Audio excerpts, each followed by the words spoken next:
마침내 수술이 시작되었습니다. 간절한 마음으로 기도를 합니다. 집도하시는 교수님들께 힘을 주시고 피곤치 않게 해달라고 기도합니다. 수술 중 수술실에서 전화가 왔습니다. 보호자는 병실에서 잠시 대기하라는 전화였습니다. 순간 가슴이 철렁거린다. 왜? 무엇 때문에? 혹시 수술 도중 중요한 변수가 생긴 것일까? 갑자기 저자의 마음은 불안에 휩싸인다. 이때 저자가 할 수 있는 것은 무엇이 있을까? 기도 외에는 아무것도 할 수 있는 것이 없다.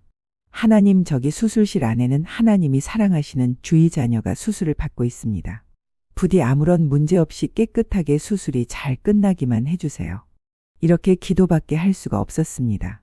이윽고 수술이 끝났다는 안내가 왔다. 잠시 후 집도하신 교수님과 수술 결과에 대한 의견을 들었다. 휴 하는 안도의 숨을 쉬었습니다. 수술 결과가 매우 좋다고 하였습니다. 교수님의 생각보다 난소 주위의 장기들이 깨끗하다고 하신다. 림프절도 주변 장기도 고형 장기도 이상이 없다는 말씀을 하신다. 이때 저자의 마음은 일순간의 불안한 마음이 사라지고 평온함이 찾아왔다. 그러나 수술 후의 싸움도 시작을 하여야 한다. 회복실에서 잠시 회복을 한 후 병실로 이전하여 수술 후의 상황에 대비한다. 욕창을 주의하여야 한다고 해서 욕창 방지 패드를 준비하였다. 무통주사와 수액 진통제 등을 투여하고 속이 울렁거리지 않도록 위장약과 진해거담제도 투여한다. 빈혈 증상을 개선하기 위하여 수혈을 한다. 철분 주사도 놓는다. 대추나무의 대추들이 열리듯이 링거병들이 주렁주렁 매달린다. 환자는 고통스런 아픔의 표정은 있지만 그래도 시침 뚝 따고 잘 견디고 있다. 수술 후 다음날 전해질 성분의 링거와 알부민을 투여한다. 그런데 이상 증상이 왔다. 숨이 차지는 않고 호흡이 그렇게 불편하지는 않는데 심박수가 130을 오르내린다. 자칫 아나필락시스가 걱정이 되는 상황이다. 간호사 선생님실에 연락을 하였다. 간호사 선생님들이 많이 계시는 곳으로 잠시 이동하여 심박수와 환자의 여러 상황을 지켜보자고 하신다. 그리고 심전도 검사를 하였다. 다행히 하루가 지나고 오후 늦게 심박수가 조금씩 내려가기 시작하였다. 130, 123, 117, 111, 106, 103, 96으로 심박수가 안정을 찾기 시작하였다. 선생님의 노고에 다시 한번 깊은 감사를 드립니다. 수술한 다음 날 오후부터 물을 조금씩 먹어도 괜찮다고 말씀하신다. 잠시 쉬어가는 페이지를 열겠습니다.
독자 여러분과 만남의 시간을 안내드립니다.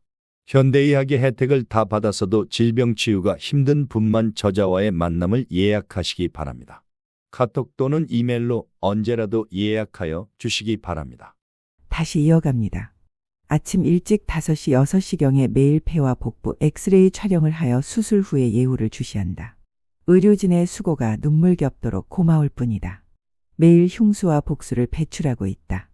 수술할 때 장세척 등을 세척할 때의 물들이 계속 나온다고 한다. 다행히 교수님께서 배출된 복수에는 암세포가 없다고 하신다. 감사합니다. 잠시 배고픔을 달래기 위해 식사를 하고 왔다.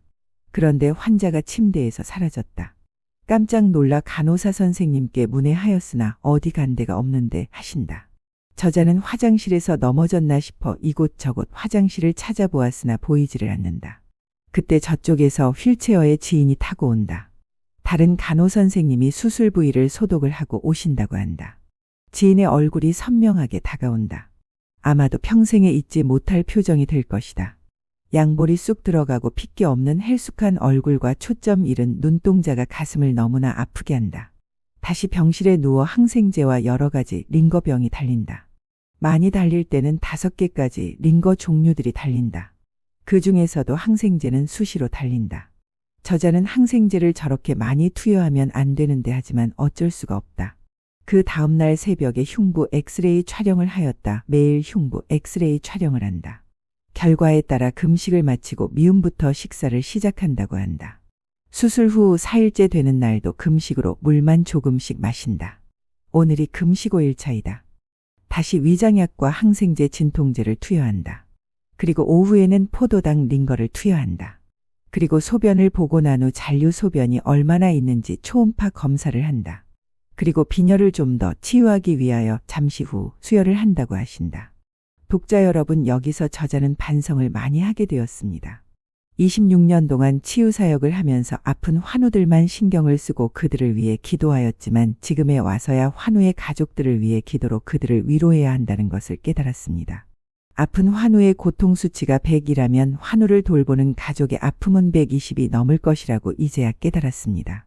우리가 흔히 자녀가 아파서 괴로워하면 부모님들은 차라리 내가 아프면 좋겠다고 합니다. 우리 아프지 말고 아픈 후에 후회하지 말고 질병 예방에 힘을 기울여 100년 건강의 정을 이루어 가기를 저자는 간곡히 부탁드립니다. 퇴원 후에 어떻게 무엇을 섭취하는가에 따라서 치유의 길이 달라지는 것입니다. 암을 이기는 면역을 높이는 식단을 독자 여러분께 알려드리고자 합니다.